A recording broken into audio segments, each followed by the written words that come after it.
This movie joins the ever-growing parade of public domain horror cash-ins, turning the freshly liberated Steamboat Willie into a pint-sized slasher aboard a Staten Island ferry. With Terrifier's David Howard Thornton donning the rodent's gloves, the film dangles the promise of gleeful absurdity and gore-soaked parody. Instead, it's a sinking ship of missed opportunities, weighed down by lazy execution, shallow humor, and a premise that's more exhausting than entertaining. This is less a clever riff on Disney's legacy and more a tired trope fest that proves the copyright exploitation trend is running on fumes. The plot is as bare bones as it gets. A feral, genetically tweaked Steamboat Willie escapes confinement and terrorizes a ferry full of thinly sketched passengers. The setup screams for unhinged creativity, but the movie opts for a paint-by-numbers slasher checklist, predictable kills, dark corridors, and a prophetic old man muttering about doom. Thornton's performance as the killer mouse is the lone bright spot, his vaudevillian energy injecting a flicker of life into the chaos. Whether he's whistling a public domain tune or tap dancing over corpses, he's clearly having a blast, and his physicality almost salvages the film's drearier stretches.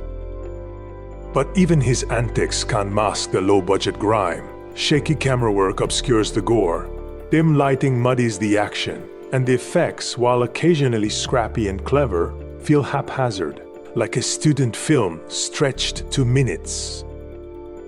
The runtime drags, especially in a slog of a first act that tests your patience before the bloodshed begins. The movie leans hard into Disney references, from Dole Whip dances to ride-inspired quips, aiming for a winking satire of the Mouse House Empire.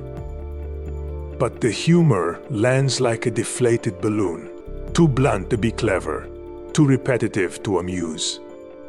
The Princess Posse, with their shrill delivery and punch-down influencer shtick, epitomizes the film's tonal misfire. They're not funny or subversive, just obnoxious. A late animated sequence tracing Willie's origins offers a fleeting glimmer of self-awareness, but it's too little too late, and does nothing to tie the IP to the story beyond a marketing hook. For all its potential to twist a cultural icon into something wickedly fresh, this movie feels like a generic slasher with a Mickey mask slapped on for name recognition. The kills, while occasionally gross, lack the cartoonish flair the premise demands, and the cast, beyond Thornton, ranges from forgettable to laughably stiff. This isn't the bold reimagining the public domain deserves, it's a cynical, low-effort slog that coasts on its gimmick without earning its keep. As the ferry drifts aimlessly, so does the film, leaving you wishing someone would steer this trend into deeper and darker waters, or just let it sink.